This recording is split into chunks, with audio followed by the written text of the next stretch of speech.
I first built my Voron V0 back in 2021, and it's been pretty much the ideal little emotional support companion printer to my Ender 6 that I thought it would be. However, I recently discovered some of the ABS parts had broken, which would require at least a partial rebuild.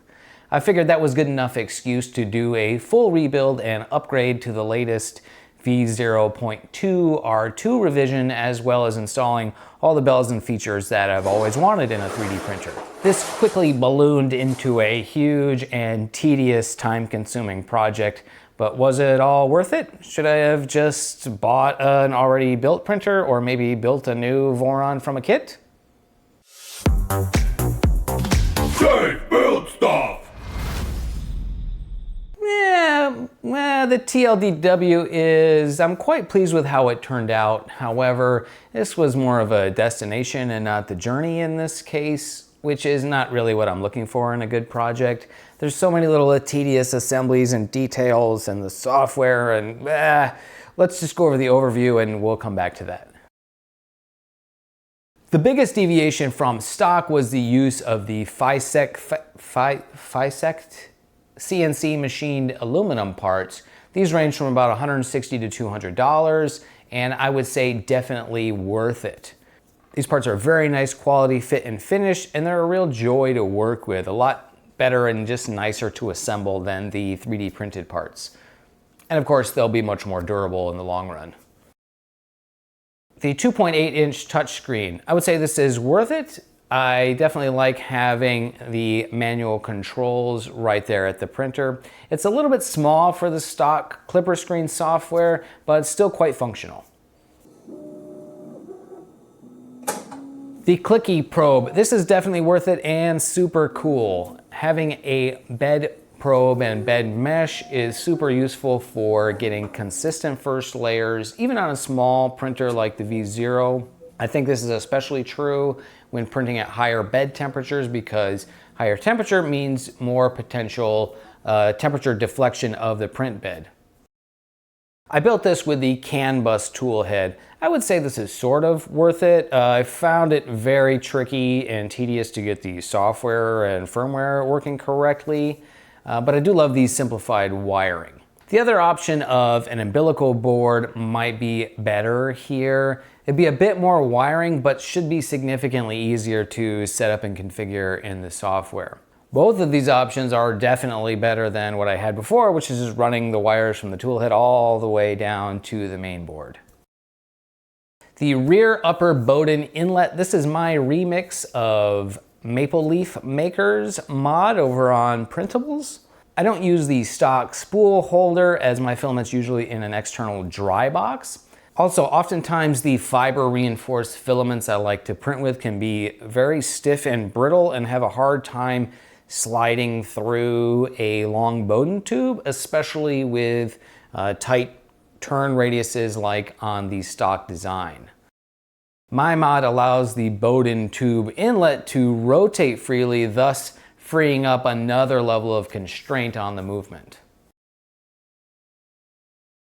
The Raspberry Pi camera. I like having a camera in my printers for remote monitoring, either from my desk or via the web using Obico. This was a nightmare to get working. I don't know why it should be this difficult. I ended up having to reduce the frame rate down to 1 frame per second, which might seem kind of lame, but it's actually totally fine. You just kind of need to be able to see if your part's coming loose from the print bed or whatever. I added some vents in the back, as well as a larger fan for better electronics cooling. My MCU and Raspberry Pi temperatures were getting up to like 80 C, and the Raspberry Pi would actually thermal throttle. With the vents, the temperatures are much more reasonable, like 60 to 65 C. I'm printing fully enclosed with the bed at about 100 C, so it gets quite warm inside the enclosure. That is really great for printing higher temperature materials, but it's really bad for electronics. It seems like somewhat of an oversight in the design, so if you're planning on printing higher temperature materials, I think definitely look at cooling your electronics compartment a little bit better. I replaced the bed wire cable chain with wire loom sleeving. I found the cable chain I had wouldn't quite bend to the radius that it needed, and it would jam the carriage. I'm not quite sure what was going on here, but the sleeving is much easier to work with and route the wires, and it looks fine, so I'll stick with that. Internal RGB lights, because everything needs to be RGB these days. Okay, maybe the RGB is a little bit silly, but you know, if we can have fun with it, why not? Also, you can just turn the RGB all the way up to 100% and have white light inside. More light, more seeing your parts printing, more better. But was it all worth it? Well, this little printer is back together and looking and functioning better than ever, so yeah, it was worth it, I guess. Like I said though, the journey wasn't all that great. It was like a bike ride in the rain and the mud as opposed to a nice sunny day. There's a lot of little assemblies of little bearings and washers and wires that have to be run and M3 nuts that have to be pre-installed and crimping connectors, and I just don't really enjoy that stuff that much. Also, installing and configuring the software can be a nightmare, and I definitely lost some sleep in that process. Pretty much nothing works straight away without some level of troubleshooting. There's tons of guides and info out there which can be really great, thanks to the awesome community. However, that can trip you up, as guides and tutorials can be written for previous versions of software and hardware, and things can change. That particularly tripped me up on the CAN bus install, as the version of the board I was using was newer than a version of the board a guy was using in the tutorial, and the pin assignments had changed.